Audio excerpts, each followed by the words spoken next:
서울대학교 병원 응급의료센터의 공기는 소독약 냄새와 피 그리고 절망으로 가득 차 있었다. 복도를 가득 메운 사람들의 불안한 발걸음 소리와 여기저기서 터져나오는 억눌린 울음소리 사이로 한 여자의 처절한 절규가 울려 퍼졌다. 대훈아, 제발 눈 좀 떠봐. 우리 딸 차민서였다. 그녀는 방금 전까지 자신의 품에서 축 늘어져 있던 5살짜리 딸 박대훈이 실려 들어간 응급실 문을 붙잡고 있었다. 값비싼 실크 블라우스는 아이의 토사물로 얼룩져 있었고 단정하게 빗어 넘겼던 머리카락은 땀과 눈물로 엉망이 되어 있었다. 몇 시간 전까지만 해도 아이는 거실에서 인형 놀이를 하며 맑게 웃고 있었다. 하지만 시어머니인 윤 여사가 간식으로 내어준 전날 먹다 남은 장조림을 먹은 후부터 모든 것이 잘못되었다. 아이는 복통을 호소하며 울기 시작했고 이내 온몸에 열이 오르며 경기를 일으켰다. 선생님, 우리 대훈이 괜찮은 거죠? 응급실 문이 열리고 의사가 나오자 민서는 필사적으로 그의 팔을 붙잡았다. 의사는 안타까운 표정으로 고개를 저었다. 상한 음식을 먹고 급성 식중독과 산성증이 온 것 같습니다. 너무 늦게 병원에 도착해서 이미 다발성 장기 부전이 시작되었습니다. 마음의 준비를 하셔야 할 것 같습니다. 여기 위독 통지서의 서명부터. 위독 통지서. 그 차가운 단어가 민서의 심장에 비수처럼 박혔다. 그녀의 세상이 무너져 내렸다. 그녀는 의사의 바짓가랑이를 붙잡고 바닥에 무릎을 꿇었다. 살려주세요. 제발 우리 딸 좀 살려주세요, 선생님. 제가 뭐든지 다 할게요. 제발. 그녀는 텅 빈 복도에 이마를 찌으며 울부짖었다. 바로 그때 주머니 속에서 휴대폰이 진동했다. 남편 박지훈이었다. 마지막 희망이었다. 그녀는 떨리는 손으로 전화를 받았다. 여보, 빨리 병원으로 와줘요. 우리 다은이가 위독해요. 지금 중요한 회의 중이야. 당신은 애 하나 제대로 못 봐서 그 사단을 만들어 애가 아픈 게 뭐 대수라고. 이 난리야. 알아서 처리해. 전화기 너머로 들려오는 그의 목소리는 귀찮음과 짜증으로 가득 차 있었다. 바로 그 순간 민서의 귀에 다른 소리가 들려왔다. 아빠, 나 무릎 까졌어. 호해줘. 어린 남자아이의 칭걸거리는 목소리. 그리고 이어서 들려온 한 여자의 상냥한 목소리. 어머, 우리 아들 괜찮아. 엄마가 약 발라줄게. 그 소리가 들리자 전화기 너머 지훈의 목소리가 180도 바뀌었다. 민서가 지난 8년간 단 한 번도 들어보지 못했던 꿀처럼 다정하고 따뜻한 목소리였다. 우리 아들 괜찮아. 이리 와봐. 아빠가 호해줄게. 하나도 안 아플 거야. 우리 아들. 민서의 손에서 휴대폰이 힘없이 떨어졌다. 쿵 하는 소리와 함께 액정이 산산조각 났다. 마치 그녀의 8년 믿음과 사랑처럼. 얼마 지나지 않아 박지훈이 병원 복도의 모습을 드러냈다. 하지만 그는 혼자가 아니었다. 그의 팔에는 한 여자가 매달려 있었고 그의 앞에는 무릎에 작은 밴드를 붙인 남자아이가 걸어가고 있었다. 오수진과 그녀의 아들이었다. 뒤이어 시어머니 윤 여사와 시누이까지 나타났다. 그들은 중환자실 유리창 너머에서 사경을 헤매는 대은이에게는 눈길조차 주지 않았다. 대신 수진의 아들을 둘러싸고 호들갑을 떨었다. 아이고, 우리 귀한 손주. 무릎이 이게 다 뭐냐? 그년이 너를 이렇게 만든 개냐? 윤 여사가 민서를 노려보며 악을 썼다. 어머니 오해해요. 민서 씨는 아무 잘못 없어요. 제가 부주의해서 아이가 넘어진 걸요. 오수진은 착한 척 눈물을 글썽이며 말했다. 당신 민서는 텅 빈 눈으로 지훈을 바라보았다. 당신 어떻게 이럴 수가 있어. 당신 딸이 지금 죽어가고 있는데 당신이 집안일에 좀 더 신경 썼으면 이런 일 없었잖아. 지훈이 오히려 큰 소리를 쳤다. 그리고 수진 씨와 저 아이는 딱한 과부 모자일 뿐이야. 내가 유치원 학부모의 임원으로서 돕는 걸 가지고 당신 지금 여기서 무슨 추태를 부리는 거야. 추태. 지난 8년간 그녀는 이 남자를 위해 모든 것을 바쳤다. 가난한 고학생이었던 그를 자신의 회사 청아그룹의 총지배인 자리까지 오르게 하기 위해 자신의 신분을 숨긴 채 그림자처럼 내조했다. 그와 그의 가족들을 위해 자신의 집과 돈 그리고 청춘을 아낌없이 내주었다. 돌아온 것은 추대라는 단어와 심장을 도려내는 듯한 배신감뿐이었다. 민서는 천천히 고개를 들었다. 그녀는 중환자실 유리창 너머 작은 몸에 온갖 튜브를 꽂은 채 힘겹게 숨쉬는 딸의 모습을 바라보았다. 그리고 다시 아무런 죄책감 없이 자신을 비난하는 남편과 그의 곁에서 승리자의 미소를 짓고 있는 여자, 그리고 그들을 비호하는 시댁 식구들을 둘러보았다. 그녀의 눈에서 더 이상 눈물이 흐르지 않았다. 8년간의 사랑이 믿음이 헌신이 차갑게 식어버린 그 자리에 무언가 다른 것이 피어오르기 시작했다. 그것은 강철처럼 차갑고 칼날처럼 날카로운 분노였다. 그녀는 깨달았다. 지난 8년의 세월은 사랑이 아니라 정교하게 짜인 기생극이었다는 것을. 그녀의 입가에 희미한 미소가 걸렸다. 그 미소를 보는 순간 박지훈은 자신도 모르게 등골이 서늘해지는 것을 느꼈다. 그는 알지 못했다. 자신이 방금 잠들어 있던 거대한 용의 꼬리를 밟아버렸다는 사실을. 병원 복도의 차가운 대리석 바닥에 주저앉은 채 차민서는 흐릿해지는 시야 너머로 자신을 경멸스럽게 내려다보는 남편과 그의 가족들을 보았다. 8년. 그녀가 바친 사랑과 헌신의 세월이 눈앞에서 추악한 잔해로 무너져 내리고 있었다. 8년 전 그를 처음 만났던 날도 오늘처럼 비가 내렸었다. 서울대학교 중앙도서관 늦은 밤까지 불이 꺼지지 않는 열람실 구석에서 민서는 법학 원서와 씨름하고 있는 한 남학생을 보았다. 가난한 고학생이었지만 그의 눈빛은 야망과 총명함으로 이글거리고 있었다. 그가 바로 박지훈이었다. 대한민국 재계 1위, 청아그룹의 유일한 상속녀였던 민서는 자신의 배경이 만들어내는 허울과 위선에 신물이 나 있었다. 그녀는 진실한 사랑을 원했고 자신의 돈이 아닌 차민서라는 사람 자체를 사랑해줄 사람을 찾고 싶었다. 그래서 그녀는 자신의 신분을 철저히 숨겼다. 부모님이 남겨주신 작은 유산으로 근근히 살아가는 평범한 고아 행세를 했다. 지우는 그런 그녀에게 완벽한 남자처럼 보였다. 그는 가난했지만 비굴하지 않았고 똑똑했으며 무엇보다도 그녀의 평범함을 사랑해주는 듯했다. 그들은 캠퍼스 커플이 되었고 졸업과 함께 결혼을 약속했다. 그녀는 그와의 사랑을 지키기 위해 그리고 그의 사랑을 시험하기 위해 일생일대의 도박을 시작했다. 그녀는 부모님이 남겨주신 작은 유산이라며 평창동에 대저택을 구입했다. 그리고 청아그룹의 최대 주주로서 가진 영향력을 이용해 갓 사법고시 합격한 지훈을 청아그룹 법무팀의 신입사원으로 입사시켰다. 그녀의 계획은 완벽해 보였다. 그녀는 남편의 성공을 그림자처럼 도우며 평범하지만 행복한 가정을 꾸리는 꿈을 꾸었다. 하지만 그녀는 인간의 탐욕과 배은망덕이 얼마나 깊은지를 알지 못했다. 지우는 청아그룹에 입사한 후 마치 물 만난 고기처럼 승승장구했다. 물론 그 뒤에는 민서에 보이지 않는 지원이 있었다. 그녀는 남편의 능력이 부족하지 않도록 최고의 과외 선생을 붙여 경영을 가르쳤고 그의 실적을 위해 그룹의 핵심 프로젝트들을 그에게 몰아주었다.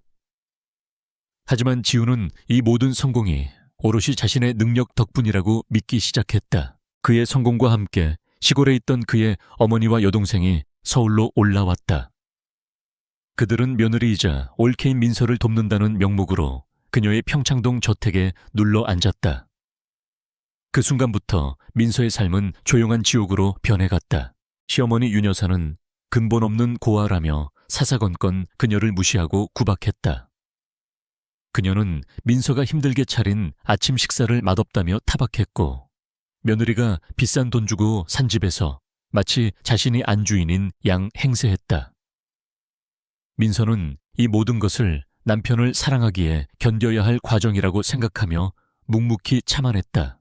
그녀는 집안의 모든 재산을 소유한 주인이었지만 스스로 기생충들의 숙주가 되기를 자처했다. 남편 지훈도 변해갔다. 그는 더 이상 가난했던 시절의 겸손한 청년이 아니었다. 그는 아내가 너무 평범하고 초라하다며 불평하기 시작했고 그녀와의 대화보다는 외부의 술자리를 더 즐겼다. 그의 옷에서는 낯선 여자의 향수 냄새가 나기 시작했다. 결혼 5주년 기념일. 그는 퇴근길에 명품 쇼핑백 하나를 그녀에게 무심하게 던져주었다. 샤넬의 클래식 핸드백이었다. 당신도 이제 내 아내인데 너무 초라하게 다니지 마. 체면 좀 생각해야지. 민서는 고맙다고 말하며 미소 지었다. 하지만 화장실에 들어간 그녀는 가방의 로고와 박음질을 확인하며 속으로 눈물을 삼켰다. 그것은 정교하게 만들어진 A급 가품이었다. 대한민국 샤넬의 공식 수입권을 가진 최대 주주가 바로 그녀 자신이었는데도 남편은 그녀의 돈으로 산 가짜 명품을 그녀에게 선물한 것이다. 그는 그녀에게서 훔친 돈으로 진짜 명품을 사서 다른 여자에게 바치고 그녀에게는 싸구려 모조품을 던져주고 있었다. 배신의 균열은 그때부터 시작되었다. 의심의 씨앗은 걷잡을 수 없이 자라났다. 그녀는 결혼식 날 그가 자신의 손가락에 끼워주며 영원한 사랑을 맹세하였던 다이아몬드 반지를 떠올렸다. 그녀는 며칠 뒤 몰래 청담동의 한 단골 보석상을 찾아갔다. 그리고 그곳에서 자신의 8년 믿음이 얼마나 어리석었는지를 확인했다. 사모님 유감이지만 이 반지는 천연 다이아몬드가 아니라 최상급 큐빅 지르코니아입니다. 보석상의 안타까운 목소리를 들으며 민서는 그 자리에서 얼어붙었다. 그들의 사랑의 서약은 처음부터 거짓이었다. 그는 그녀를 사랑한 것이 아니었다. 그는 그저 그녀의 작은 유산과 그녀가 제공하는 안락한 삶을 사랑했던 것이다. 삐삐! 심전도 모니터의 날카로운 경고음이 그녀를 길고 긴 회상에서 현실로 끌어냈다. 그녀는 다시 병원 복도에 차가운 공기를 느꼈다. 유리창 너머 딸 다은이는 여전히 사경을 헤매고 있었다. 그리고 그녀의 등 뒤에서는 남편과 그의 가족들이 자신들의 알리바이를 맞추며 시끄럽게 떠들고 있었다. 그 순간 민서는 깨달았다. 자신의 8년간의 결혼 생활은 사랑에 대한 시험이 아니었다. 그것은 인간의 탐욕에 대한 값비싼 수업료였다. 이제 수업은 끝났다. 민서의 주머니에서 휴대폰이 진동했다. 그녀의 개인 비서 조 비서였다. 그녀는 전화를 받았다. 예전에 순종적이고 나약했던 아내의 목소리는 사라지고 없었다. 전화기 너머로 흘러나온 그녀의 목소리는 모든 것을 잃은 자의 공허함과 모든 것을 되찾을 자의 냉철함을 동시에 담고 있었다. 조 비서요. 네 회장님, 플랜 B 시작해요. 전쟁의 서막이 올랐다. 8년간 잠들어 있던 청아그룹의 진짜 주인이 마침내 깨어나는 순간이었다. 차민서가 전화를 끊고 몸을 돌렸을 때 그녀의 눈빛은 완전히 달라져 있었다. 이전의 슬픔과 절망으로 가득 찼던 눈은 온데간데 없고 그 자리에는 모든 것을 꿰뚫어 보는 듯한 차가운 이성과 강철 같은 결의만이 남아 있었다. 그녀는 자신을 둘러싸고 있는 기생충 같은 가족들을 천천히 둘러보았다. 남편, 시어머니, 시누이. 그들의 얼굴에 떠오른 것은 위독한 아이에 대한 걱정이 아니라 자신들의 안위와 이 상황을 어떻게 모면할지에 대한 이기적인 계산뿐이었다. 박지훈 씨, 민서의 목소리는 낮고 평온했지만 그 안에는 듣는 사람을 얼어붙게 만드는 힘이 있었다. 그녀가 남편을 여보가 아닌 타인을 부르는 듯한 공식적인 호칭으로 부르자 지훈의 미간이 살짝 찌푸려졌다. 우리 이혼해요. 그 한마디에 병원 복도에 시끄럽던 공기가 순간 정지했다. 가장 먼저 반응한 것은 신우이였다. 그녀는 기가 막히다는 듯 콧방귀를 뀌며 비꼬았다. 어머 형님, 지금 질투나서 쇼하는 거예요.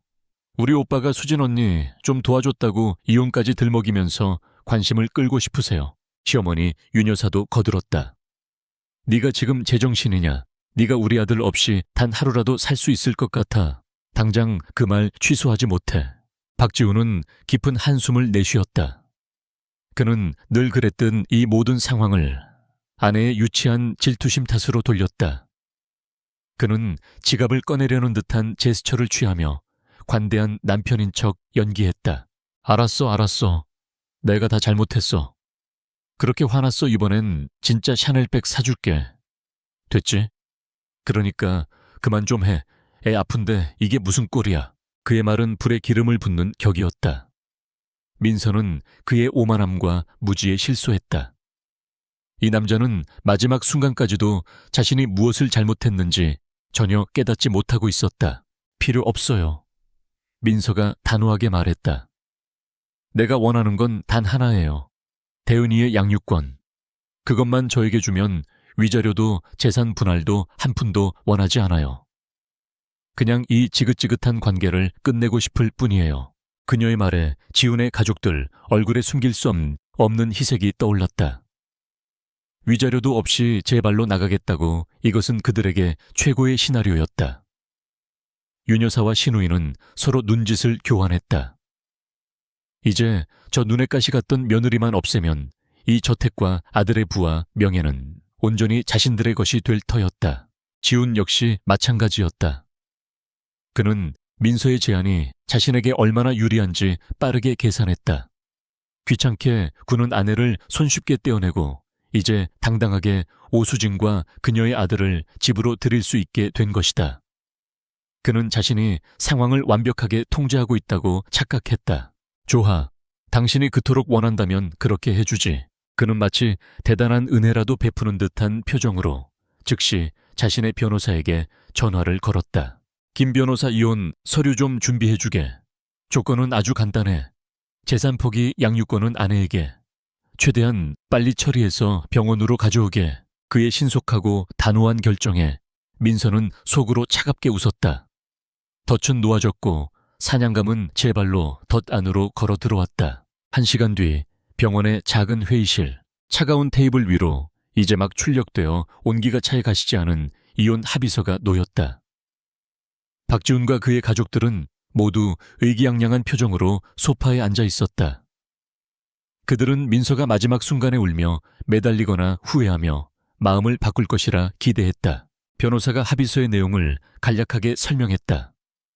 모든 재산은 남편 박지훈에게 귀속되며 아내 차민서는 딸 박대훈의 양육권만을 가진다. 지훈은 기다렸다는 듯이 만년필을 들어 자신의 이름을 휘갈겨 썼다.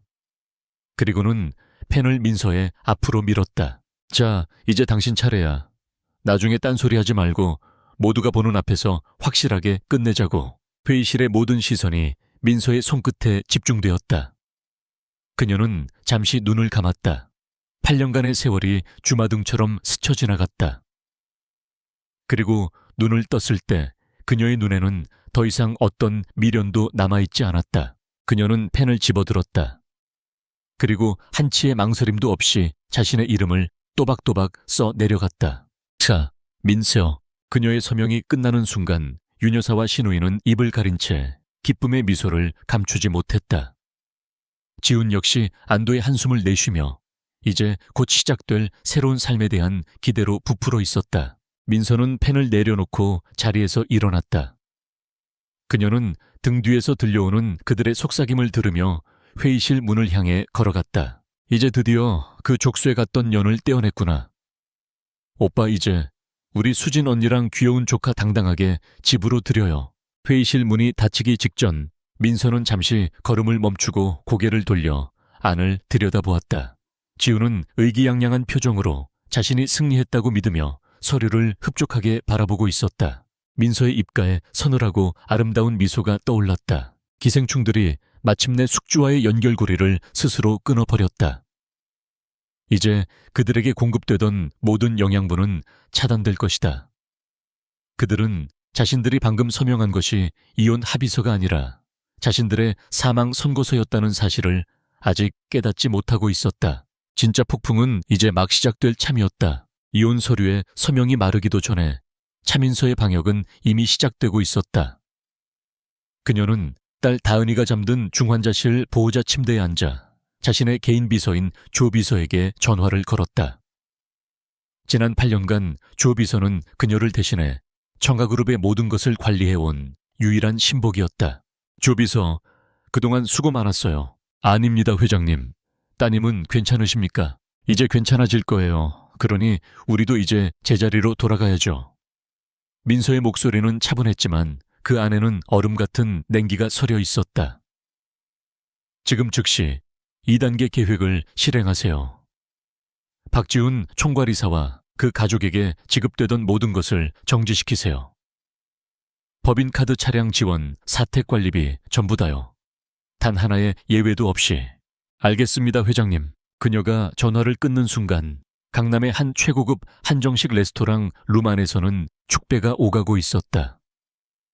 박지훈과 그의 어머니 윤여사 여동생, 그리고 오수진과 그녀의 아들까지 모두가 모여 그의 자유를 축하하고 있었다. 아들아, 정말 속이 다 시원하다. 이제 그 재수 없는 년 얼굴 안 봐도 되니 밥맛이 꿀맛이구나. 윤여사가 기름진 갈비를 뜯으며 말했다. 오빠, 이제 우리 수진 언니랑 귀여운 조카 당당하게 평창동 집으로 들여요. 그 집 원래부터 언니가 주인이었어야 해. 신우이가 아첨하듯 말했다. 지우는 어깨를 으쓱하며 의기양양하게 와인을 들이켰다. 그는 이제 이 세상의 왕이라도 된 것 같았다. 귀찮은 아내는 제 발로 나가주었고 회사는 온전히 그의 것이 되었으며 옆에는 아름다운 애인까지 있었다. 그는 오수진의 어깨를 감싸 안으며 자신의 부와 권력을 과시했다. 수진아, 걱정 마. 내일 당장 그 집 인테리어부터 새로 하자. 그 여자 취향은 너무 촌스러웠어. 당신이 원하는 대로 세상에서 가장 아름다운 집으로 만들어줄게. 화기애애한 식사가 끝나고 계산서가 나왔다. 수천만 원에 달하는 금액이었지만 지우는 눈 하나 깜짝하지 않았다. 그는 주머니에서 검은색의 VVIP 법인카드를 꺼내 종업원에게 건넸다. 그의 지위와 부를 상징하는 카드였다. 잠시 후 종업원이 땀을 뻘뻘 흘리며 돌아왔다. 손님, 죄송하지만 카드 한도 초과라고 나옵니다. 뭐라고? 지훈의 얼굴이 굳어졌다. 그럴 리가. 다른 카드로 해봐. 하지만 다른 카드 역시 마찬가지였다. 사용 정지된 카드입니다. 라는 문구만이 단말기에 뜰 뿐이었다. 순식간에 룸 안의 분위기가 싸늘해졌다. 윤여사와 신우이는 당황한 기색이 역력했고 지훈의 얼굴은 굴욕감으로 붉게 달아올랐다. 결국 보다 못한 오수진이 자신의 카드를 꺼내 계산을 해야만 했다. 평생 남에게 얻어먹기만 했던 지훈이 애인과 가족들 앞에서 돈 문제로 망신을 당한 첫 순간이었다. 다음날 아침 지훈은 전날의 불쾌감을 애써 억누른 채 자신의 왕국인 청아그룹 본사로 출근했다. 그는 어젯밤의 카드 문제는 단순한 전산 오류일 것이라고 치부했다. 그는 위풍당당하게 로비를 가로질러 총괄이사 이상 임원들만 사용할 수 있는 전용 엘리베이터로 향했다. 그가 자신의 출입카드를 단말기에 대는 순간 삐빅하는 날카로운 경고음과 함께 붉은 램프가 켜졌다. Access Denied 재업근 거부. 뭐야, 이건 또 왜 이래? 그가 다시 카드를 대보았지만 결과는 같았다. 그가 짜증을 내며 보안 요원들을 향해 소리쳤다. 이봐들, 지금 시스템에 문제 있는 거 안 보여. 내가 누군지 몰라. 나 이 회사 총괄이사 박지훈이야. 당장 문 열어. 보안 요원들은 곤란한 표정으로 서로를 쳐다볼 뿐 움직이지 않았다. 바로 그때 그들의 뒤에서 그림자처럼 한 남자가 나타났다. 민서의 개인 비서 조비서였다. 그는 언제나처럼 흐트러짐 없는 모습과 감정을 읽을 수 없는 무표정한 얼굴을 하고 있었다. 여기서 소란 피우시면 안 됩니다, 박지훈 이사님. 조비서 자네가 왜 여기에? 됐고, 당장 이 문이나 열게. 회장님께 보고드릴 긴급 사안이 있어. 지훈은 당연하다는 듯이 명령했다.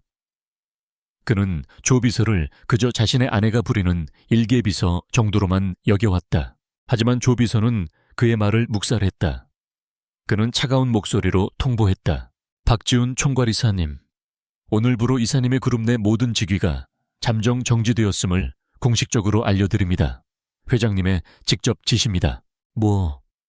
뭐라고? 지훈의 눈이 놀라움으로 커졌다. 회장님, 내가 지난 8년간 단 한 번도 뵙지 못한 그 유령 같은 회장님 말인가? 대체 누구야? 누가 감히 내 등 뒤에서 이딴 짓을 꾸미는 거냐고.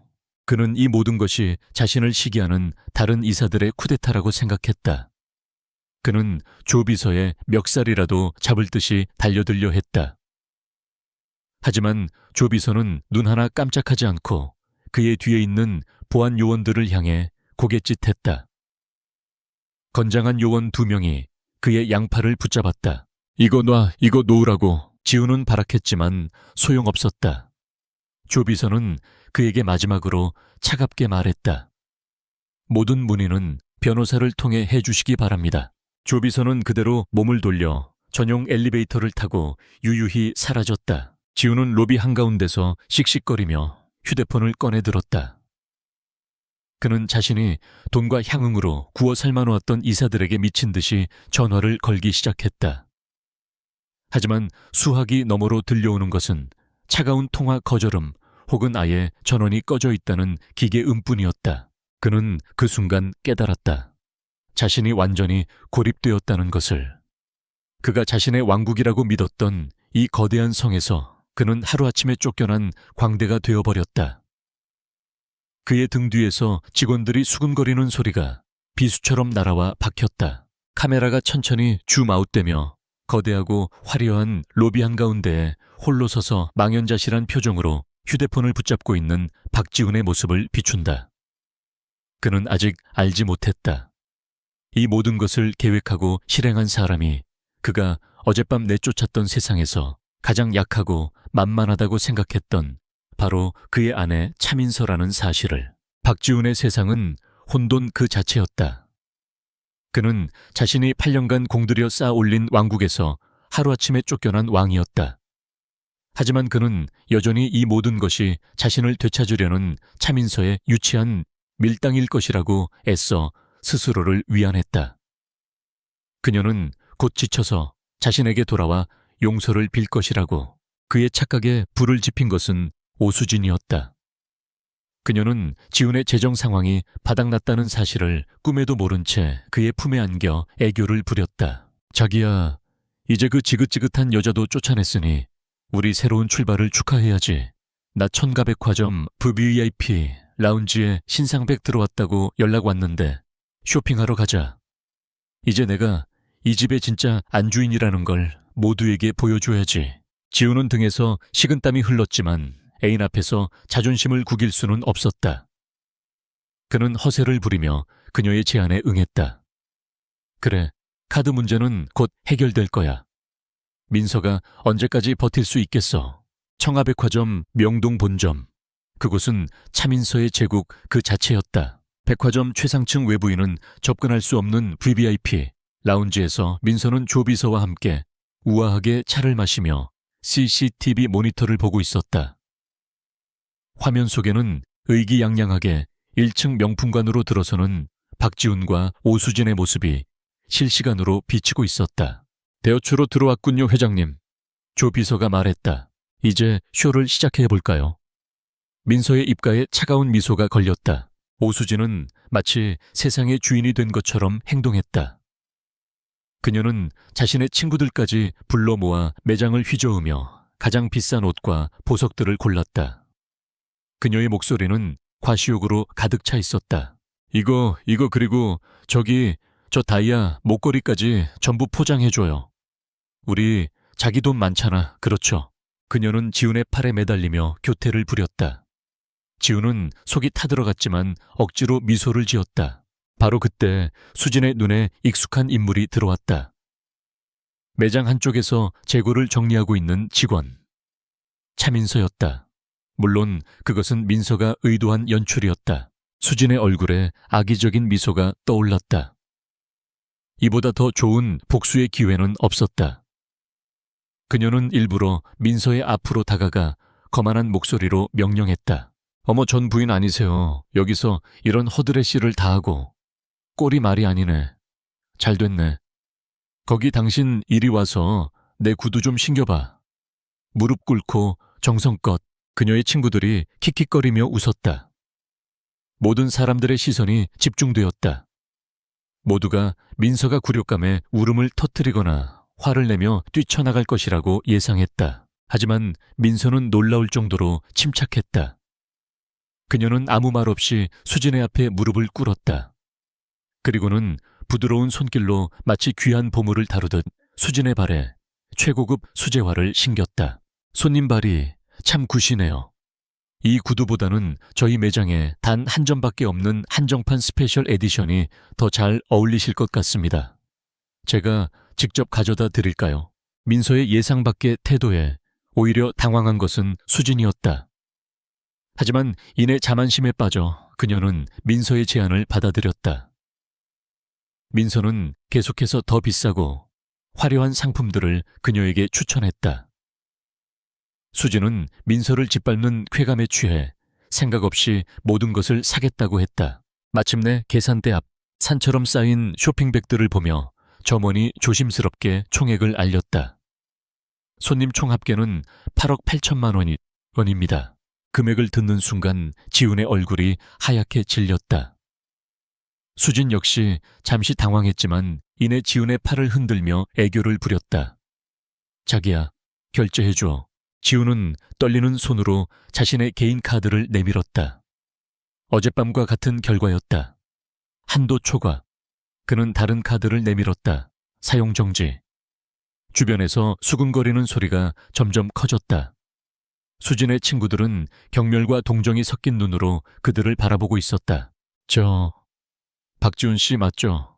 청가그룹 총지배인이라는 분이 고작 이 정도도 결제 못하시는 거예요. 애인한테 허세 부리다가 망신당하는 꼴이라니 정말 볼만하네.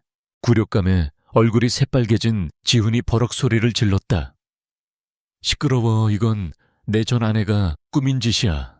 내가 원래 이런 사람이 아니라고. 바로 그때 백화점 지점장이 일단의 직원들을 거느리고 그들에게 다가왔다. 그는 박지훈과 오수진은 거들떠보지도 않고 직원 유니폼을 입은 민서의 앞에 다가가 90도로 허리를 숙였다.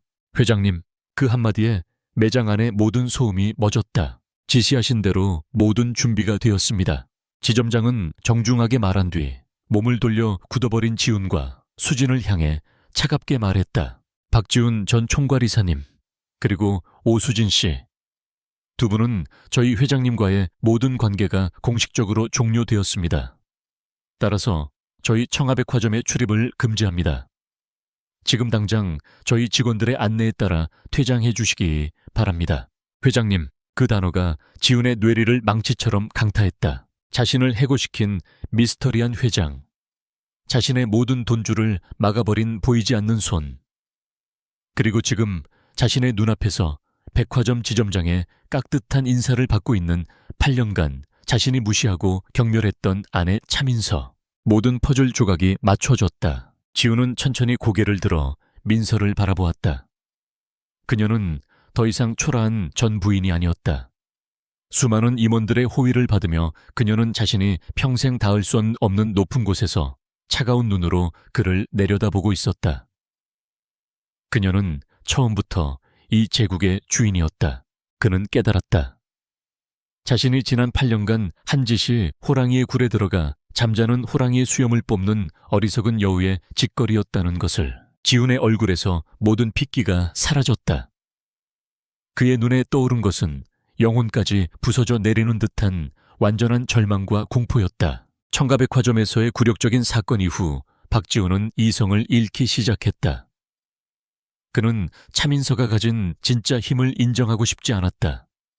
그래서 그는 자신만의 망상에 빠져들었다. 그래, 이건 전부 쇼야. 민서가 내 관심을 끌기 위해 내가 자기를 얼마나 사랑하는지 시험하기 위해 벌이는 연극이라고. 그는 자신의 어머니와 오수진에게도 그렇게 설명했다. 두고 보라고. 저 여자는 날 절대 포기 못해. 곧 내 생일이 다가오는데 분명 나를 위해 성대한 파티를 열어서 용서를 빌 거야. 이건 그저 자존심 싸움일 뿐이야. 그의 어리석은 망상은 걷잡을 수 없이 커져갔다. 그는 이 성대한 사죄의 파티를 자신의 성공을 과시하는 무대로 삼기로 결심했다. 그는 수십 년간 연락도 없던 시골의 모든 친척에게 전화를 걸었다. 작은 아버님 접니다. 지훈입니다. 이번 제 생일 서울에서 가장 좋은 호텔에서 엽니다. 재수 씨가 저를 위해 통 크게 준비했습니다. 꼭 오셔서 제 성공을 직접 보셔야 합니다. 그의 목소리는 허영과 자만으로 가득 차 있었다. 그는 자신의 아내가 차려줄 화려한 무대 위에서 왕처럼 군림하는 자신의 모습을 상상하며 희열에 젖었다. 마침내 그의 생일날이 밝았다. 파티 장소인 서울 로얄 호텔의 그랜드 볼룸은 수억 원을 들인 듯한 화려한 장식으로 꾸며져 있었다. 박지훈과 그의 어머니 여동생 그리고 오수진은 마치 자신들이 파티의 주인인 양 가장 먼저 도착해 입구를 지켰다. 잠시 후 관광버스를 대절해서 올라온 그의 시골 친척들이 촌스러운 옷차림으로 어리둥절하며 들어섰다. 아이고, 우리 지우, 니 정말 출세했구나. 이런 데는 평생 구경도 못 해볼 줄 알았는데. 친척들은 지훈을 떠받들었고 그는 어깨를 으쓱하며 그 찬사를 마음껏 즐겼다. 바로 그때 파티장의 문이 열리고 차민서가 모습을 드러냈다. 그녀는 심플하지만 우아한 블랙드레스 차림이었다. 지훈의 가족들은 기다렸다는 듯이 그녀에게 달려가 비난을 퍼부었다. 이제야 기어들어오는구나. 우리 아들한테 잘 보이려고 꼴에 꾸미고 오긴 했네. 윤 여사가 쏘아붙였다. 지훈은 헛기침을 하며 관대한 척 나섰다. 됐어. 사람들 보는 눈도 있는데 네가 나를 위해 이만큼이나 준비한 성의를 봐서 오늘 밤은 특별히 용서해주지. 이제 내 옆에 서서 아내 노릇이나 제대로 해. 그는 당연하다는 듯이 민서의 허리에 팔을 두르려 했다. 하지만 민서는 얼음 같은 눈으로 그를 쳐다보며 조용히 그의 손을 쳐냈다. 그녀의 행동에 지우는 잠시 당황했지만 이내 그녀의 마지막 자존심이라고 생각하며 피식 웃었다. 하지만 파티가 진행될수록 이상한 점들이 하나둘씩 드러나기 시작했다. 지훈이 호텔 직원에게 무언가를 지시하려 하자 직원은 그를 무시하고 조비서에게 가서 지시를 받았다. 그가 당연히 자신의 자리라고 생각했던 헤드 테이블에는 민서와 딸 다은이의 이름표만 놓여 있었다. 그가 신청했던 경쾌한 재즈 음악 대신 조용하고 클래식한 현악 사중주가 연주되고 있었다. 작지만 명백한 통제권의 상실. 그의 친척들이 수군거리기 시작했다. 저기, 뭔가 이상하지 않나? 왜 직원들이 우리 지훈이 말을 안 듣는 것 같지? 지훈은 식은땀을 흘리며 우리 아내가 원래 이벤트 하는 걸 좋아해서 그래 라며 억지 미소를 지었다. 그는 파티에 참석한 다른 손님들에게 다가가 인사를 나누며 자신의 영향력을 과시하려 했다. 하지만 그들은 모두 청아그룹의 핵심 임원들과 민서의 개인적인 손님들이었다. 그들은 지훈에게 정중하게 고개를 숙였지만 그 눈빛에는 어색함과 거부감이 서려 있었다. 그는 이 화려한 파티 안에서 완벽한 이방인이었다. 마침내 행사의 하이라이트 순서가 다가왔다. 장내의 모든 조명이 꺼지고 무대 위의 대형 스크린에 모두의 시선이 집중되었다. 지훈은 이것이 자신을 위한 깜짝 헌정 영상일 것이라고 굳게 믿었다. 그는 샴페인 잔을 들고 자신만만한 걸음으로 무대를 향해 걸어 나갔다.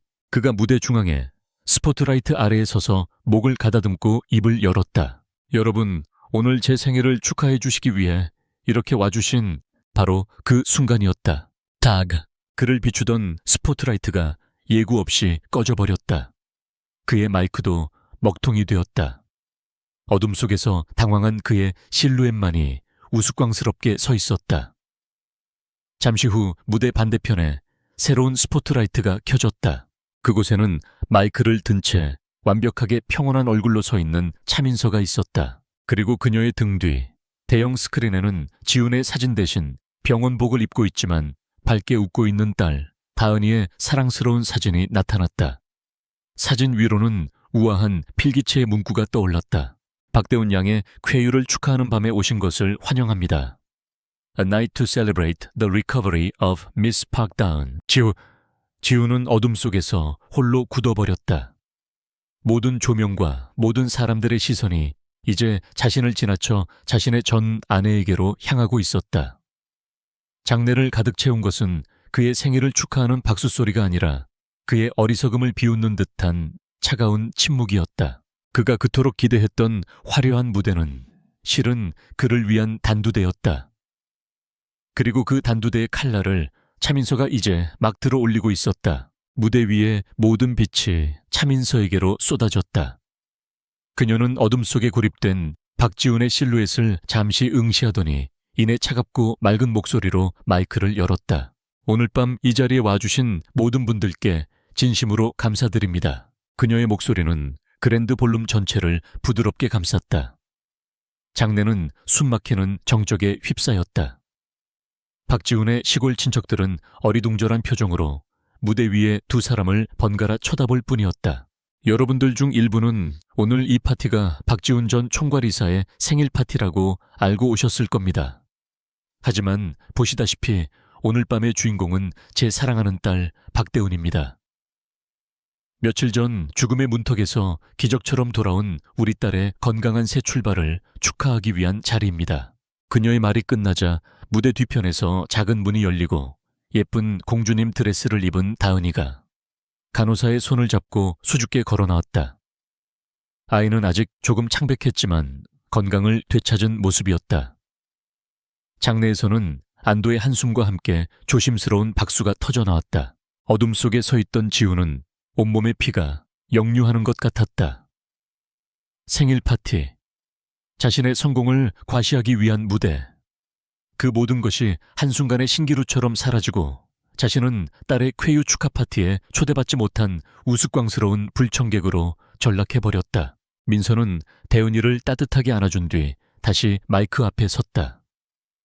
그녀의 눈빛이 순식간에 날카로워졌다. 딸 아이의 쾌유를 축하하는 이 기쁜 날, 저는 여러분께 한 가지 슬픈 진실을 고백해야만 합니다. 바로 제 8년간의 결혼 생활이 한편의 정교한 사기극이었다는 사실을 말입니다.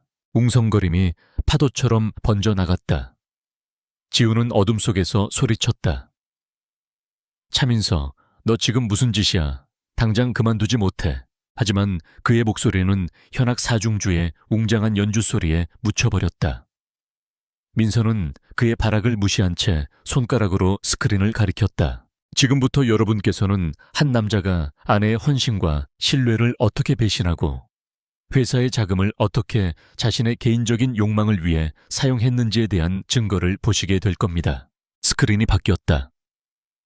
화면에 나타난 것은 수십 장의 은행 거래 내역과 신용카드 사용 명세서였다. 날짜와 금액, 그리고 사용처가 붉은색으로 선명하게 표시되어 있었다. 항목 1. 청담동 명품 주얼리샵 블랑 5천만 원 교환 결제. 수령인 오수진. 항목 2. 갤러리아 백화점 VVIP 퍼스널 쇼핑 1억 2천만 원 결제. 대상 오수진. 항목 3. 강남 신사동 고급 피부과 시술 비용 3천만 원 결제. 고객 오수진. 내역은 끝도 없이 이어졌다. 박지훈이 지난 몇 년간 청아그룹의 법인카드를 이용해 오수진에게 바친 선물과 향응의 기록이었다. 그가 아내와 딸에게는 단 한 번도 써본 적 없는 거액의 돈이 그의 내연녀에게 물처럼 흘러 들어가고 있었다. 화면에는 법인카드로 결제된 내역과 같은 날 같은 장소에서 오수진이 자신의 SNS에 명품 선물을 자랑하며 올린 사진이 교차 편집되어 나타났다. 빼도 박도 못하는 증거였다. 지훈의 친척들은 경악을 금치 못했다.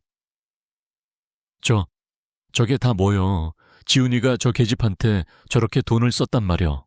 민서는 차가운 목소리로 설명을 덧붙였다. 여러분께서 보시는 저 돈은 청아그룹의 주주들과 직원들이 피땀 흘려번 돈입니다. 하지만 박지훈 전 총괄이사는 그 돈을 자신의 쌈짓돈처럼 여기며 내연녀의 사치스러운 생활을 위해 마음껏 유용했습니다. 이것을 우리는 업무상 횡령이라고 부릅니다. 스크린이 다시 한번 바뀌었다. 이번에 나타난 것은 여러 개의 명품 가방과 보석들을 클로즈업한 사진이었다. 그리고 그 옆에는 대한민국 최고의 명품 감정사들의 소견서가 함께 떠올랐다. 감정 품목 샤넬 클래식 핸드백, 감정 결과 A급 가품, 감정 품목 까르띠에 다이아몬드 반지, 감정 결과 최상급 모조 다이아몬드. 그것은 지훈이 지난 8년간 민서에게 선물했던 모든 것들이었다. 그는 아내의 돈을 횡령해 내연녀에게는 진짜 명품을 사주고 정작 자신의 아내에게는 싸구려 가짜를 안겨주며 사랑을 속삭였던 것이다. 지훈은 더 이상 참을 수 없었다. 그는 어둠 속에서 뛰쳐나와 무대 위로 뛰어 올라갔다. 교진 말이야. 저건 다 저 여자가 조작한 거라고 여러분 속지 마십시오. 그가 민서의 마이크를 빼앗으려던 순간 무대 양옆에서 건장한 경호원들이 나타나 그의 양팔을 제압했다. 이거 놔, 이거 놓으라고. 그는 버둥거렸지만 소용없었다. 민서는 그에게 마지막으로 마이크를 통해 말했다. 박지훈 씨, 당신은 나를 속였을 뿐만 아니라 당신 자신까지 속였습니다. 당신의 성공은 당신의 능력이 아니라 당신을 믿어준 내 신뢰 위에서 이루어진 것이었습니다. 하지만 당신은 그 신뢰를 배신했고 스스로 그 기반을 무너뜨렸습니다. 그녀는 장내의 모든 하객들과 망연자실한 표정에 그의 친척들을 향해 선언했다. 오늘부로 청하그룹은 박지훈 전 총괄이사의 모든 불법 행위에 대해 공식적인 법적 절차에 착수할 것입니다. 그는 자신이 저지른 모든 일에 대해 반드시 대가를 치르게 될 것입니다. 그것은 전 부인의 원망이 아니었다. 거대 기업의 회장이 내리는 냉철하고 최종적인 판결이었다. 지훈은 경호원들에게 끌려 무대 아래로 내려가면서도 여전히 현실을 부정하며 소리쳤다. 하지만 이제 그 누구도 그의 말을 들어주지 않았다. 그의 친척들은 수치심과 경멸이 뒤섞인 눈으로 그를 쳐다보며 고개를 돌렸다. 그가 그토록 자랑하고 싶었던 성공의 무대는 그의 모든 것을 앗아가는 가장 잔인한 처형장이 되어버렸다. 박지훈에게 그날 밤은 그의 인생에서 가장 길고 치욕스러운 밤이었다. 화려했던 연회장은 썰물처럼 빠져나간 하객들로 텅 비었고 그를 우러러 보던 친척들은 이제 그를 벌레 보듯 피하며 흩어졌다. 그는 경호원들에게 이끌려 8년간 자신의 집이라고 착각했던 평창동 저택으로 돌아왔다. 하지만 그를 맞이한 것은 따뜻한 위로가 아닌 집사로부터의 차가운 통보였다. 전 총괄이사님, 회장님의 지시입니다. 24시간 내로 이 댁에서 모든 짐을 빼주시길 바랍니다. 쫓겨나는 것이었다. 자신이 평생을 바쳐 이룩했다고 믿었던 모든 것에서 분노와 절망이 그의 온몸을 잠식했다. 그는 미친 사람처럼 자신의 서재로 달려갔다. 그리고 벽 깊숙한 곳에 숨겨져 있던 금고를 열었다. 그의 손이 가늘게 떨리고 있었다. 그가 꺼내든 것은 누렇게 변색된 서류 한 장이었다. 청하그룹 주식 및 경영권 양도 계약서. 몇 년 전 그가 민서의 사랑을 이용해 교묘하게 받아냈던 서류였다. 민서가 여전히 순진한 사랑에 빠져 있을 때 그는 미래를 위한 안전장치라며 그녀를 속여 이 계약서에 서명을 받아냈었다. 이것이야말로 그의 마지막 희망이자 모든 것을 되돌릴 수 있는 비장의 카드였다. 차민서, 내가 감히 나를 내쳐 아직 끝나지 않았어. 이 회사의 주인은 바로 나야. 그는 서류를 부적처럼 품에 안고 다음날 아침 일찍 청하그룹 본사로 향했다. 그는 이사로서 가진 마지막 권한을 이용해 긴급 이사회를 소집했다. 이 계약서 한 장이면 자신을 비웃던 모든 이사들을 무릎 꿇리고 차민서를 회장 자리에서 끌어내릴 수 있을 것이라고 굳게 믿었다. 청하그룹 최고층에 위치한 이사회 회의실. 길고 무거운 마호가니 테이블 주위로 그룹의 핵심 이사들이 굳은 표정으로 앉아 있었다. 어제까지만 해도 그의 앞에서 굽실거리던 자들이었지만 오늘 그들의 눈빛은 그를 평가하는 듯 차갑고 냉정했다. 회의실 상석 회장의 자리에는 이미 차민서가 앉아 있었다. 그녀는 지훈이 들어오든 말든 신경조차 쓰지 않는다는 듯 우아하게 찻잔을 들고 있었다. 지훈은 그 오만한 태도에 분노가 치밀었지만 애써 침착함을 유지했다. 그는 테이블 중앙으로 걸어나가 자신이 가져온 계약서를 모든 이사들이 볼 수 있도록 테이블 위로 펼쳐 보였다. 여러분, 제가 오늘 이 자리에 여러분을 모신 이유는 청하그룹의 진정한 주인이 누구인지를 명확히 하기 위함입니다. 그는 열변을 토하기 시작했다. 그는 민서가 감정적이고 불안정하여 그룹을 이끌 자격이 없다고 비난했고 자신이야말로 지난 8년간 그룹을 성장시킨 장본인이라고 주장했다. 그리고 마침내 그는 계약서를 집어들고 승리자의 목소리로 선언했다.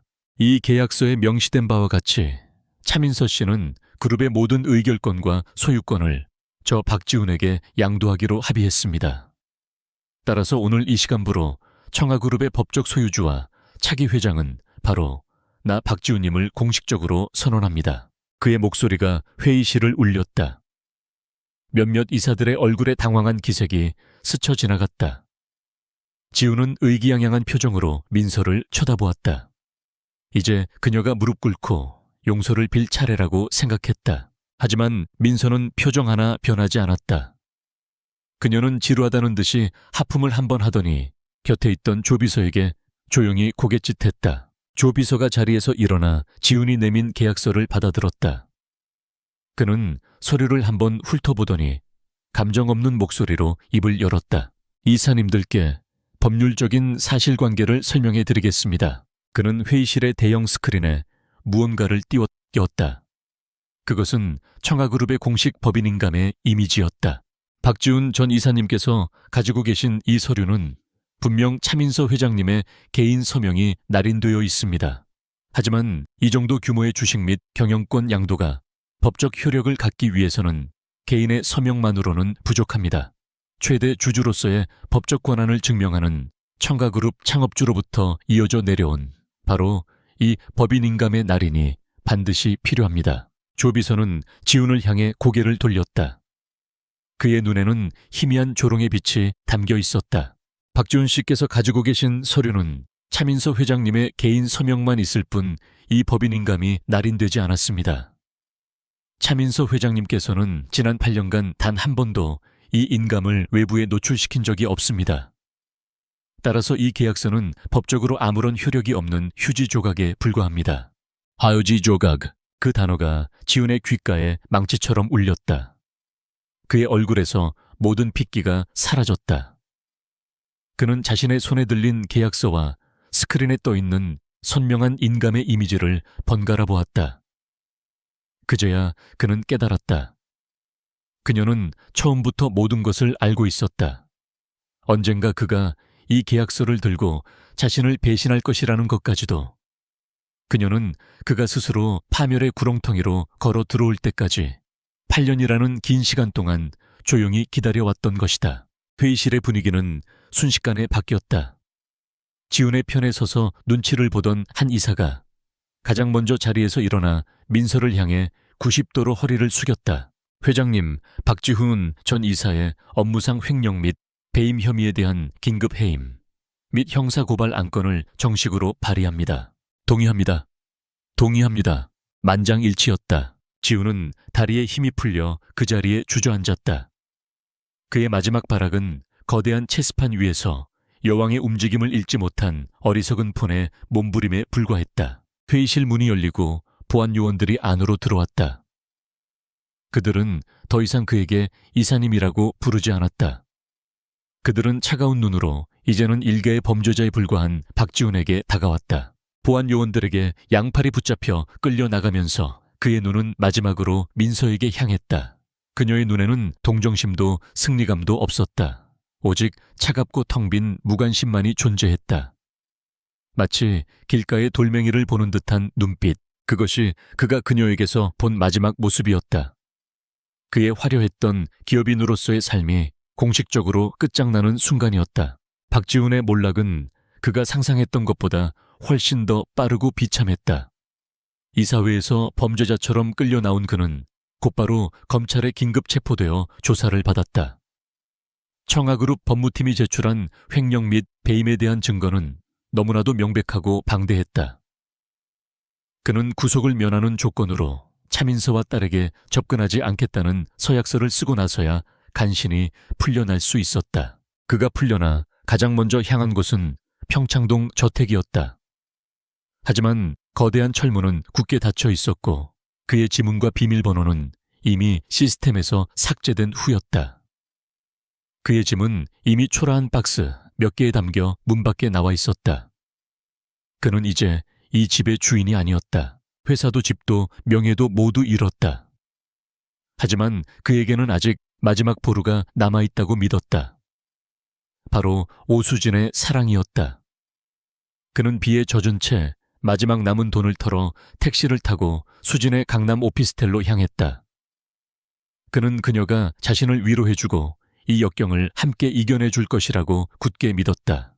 그가 초인종을 눌렀을 때 문을 연 수진의 얼굴에는 걱정이 아닌 차가운 짜증이 서려 있었다.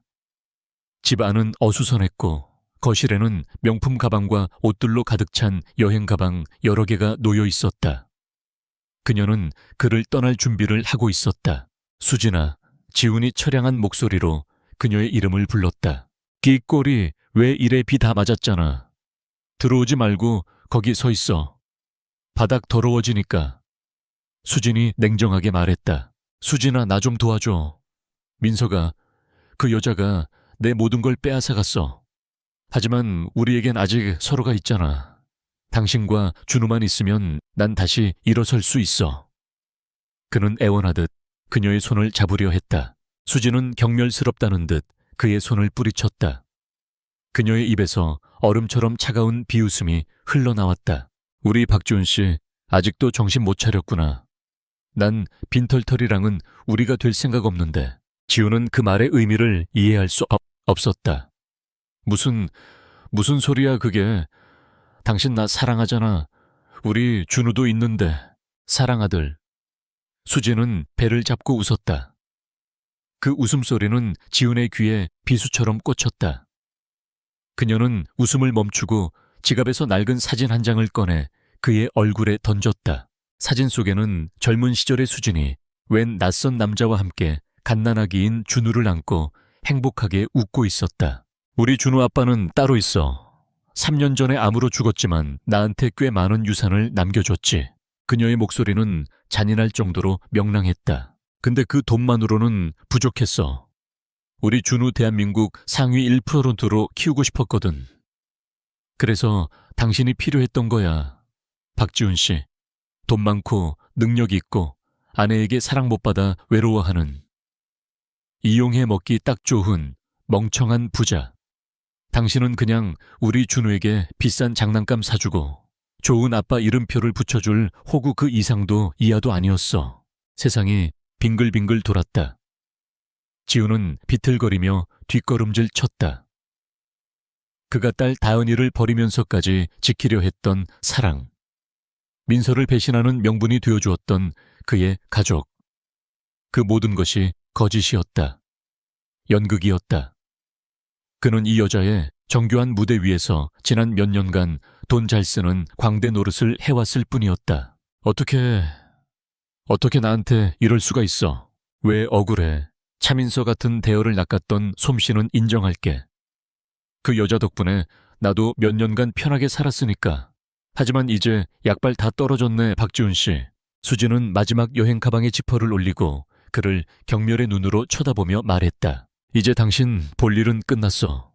당신 능력으로 한번 잘 살아봐. 난 우리 준우랑 더 좋은 호구 찾으러 갈 테니까. 꽝. 오피스텔 문이 그의 눈앞에서 무정하게 닫혔다. 그는 텅 빈 복도에 홀로 서서 한참 동안 움직일 수 없었다. 그의 주머니에서 휴대폰이 울렸다. 어머니였다. 마지막 남은 핏줄. 그는 떨리는 손으로 전화를 받았다. 하지만 수화기 너머로 들려온 것은 위로가 아닌 저주에 가까운 절규였다. 이 멍청하고 한심한 놈아. 너 때문에 우리가 길바닥에 나앉게 생겼어. 너 같은 건 자식도 아니야. 다시는 우리한테 연락하지 마. 전화가 끊겼다. 아내에게 버림받고 애인에게 배신당하고 이제는 가족에게서마저 버려졌다. 그는 이제 이 세상에 완벽하게 혼자였다. 박지훈은 그 자리에 주저앉았다. 그의 입에서 웃음이 터져 나왔다. 처음에는 작은 실수였지만 이내 미친 사람처럼 커다랗고 공허한 웃음소리로 변해 텅 빈 복도를 가득 메웠다. 그것은 슬픔보다 더 깊은 절망의 소리였다. 그는 모든 것을 가졌다고 생각했지만 처음부터 아무것도 가진 것이 없었다. 그는 그저 다른 사람들의 욕망이 만들어낸 허상 위에서 위태로운 춤을 추고 있었을 뿐이었다. 1년 후 서울 청아그룹의 회장. 집무실은 이전의 무겁고 고압적인 분위기 대신 밝고 현대적인 감각으로 다시 태어나 있었다. 통유리창 너머로 서울의 스카이라인이 한눈에 들어왔고 그 풍경을 배경으로 차민선은 대한민국을 대표하는 경제 잡지의 표지 모델이 되어 인터뷰에 응하고 있었다. 회장님께서는 지난 1년간 청아그룹을 성공적으로 혁신시키셨을 뿐만 아니라 미혼모 지원재단을 설립하는 등 사회적으로도 큰 반향을 일으키셨습니다. 그 원동력은 어디에 있다고 생각하십니까? 젊은 기자의 질문에 민서는 부드럽지만 단단한 미소를 지으며 대답했다. 원동력은 제 딸입니다. 제 딸에게 더 나은 세상을 물려주고 싶다는 생각, 그리고 이 세상의 모든 아이들이 엄마와 함께 행복할 수 있었으면 좋겠다는 작은 바람. 그것이 전부입니다. 그녀의 얼굴에서는 더 이상 과거의 상처나 그늘을 찾아볼 수 없었다. 그녀는 슬픔과 배신을 딛고 일어나 자신의 제국을 되찾았을 뿐만 아니라 더 크고 따뜻한 리더로 성장해 있었다. 인터뷰가 끝나고 그녀는 바쁜 일정에도 불구하고 직접 차를 몰아 강남의 한 발레 학원으로 향했다. 문이 열리자 예쁜 발레복을 입은 다은이가 엄마 하고 외치며 그녀의 품에 안겼다. 아이는 1년 전의 아픔이 거짓말이었던 것처럼 건강하고 밝은 아이로 자라나 있었다. 우리 공주님 오늘 재밌었어. 내 선생님이 저보고 제일 잘한대요. 두 모녀는 손을 꼭 잡고 웃음꽃을 피우며 주차장으로 향했다. 민서의 수십억짜리 롤스로이스가 부드럽게 도로로 미끄러져 나갔다. 그녀가 집으로 향하던 중 도심 재개발 지역의 한 대형 공사 현장 앞에서 차가 신호에 걸렸다. 누르륵 광.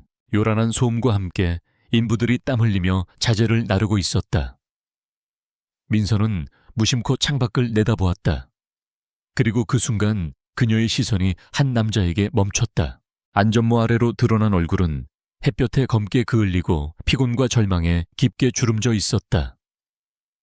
값비싼 수트 대신 흙먼지 묻은 작업복을 입고 힘겹게 시멘트 포대를 나르고 있는 남자. 박지훈이었다.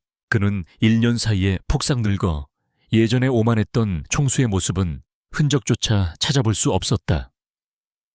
그는 허리를 펴다 말고 무심코 고개를 들었다.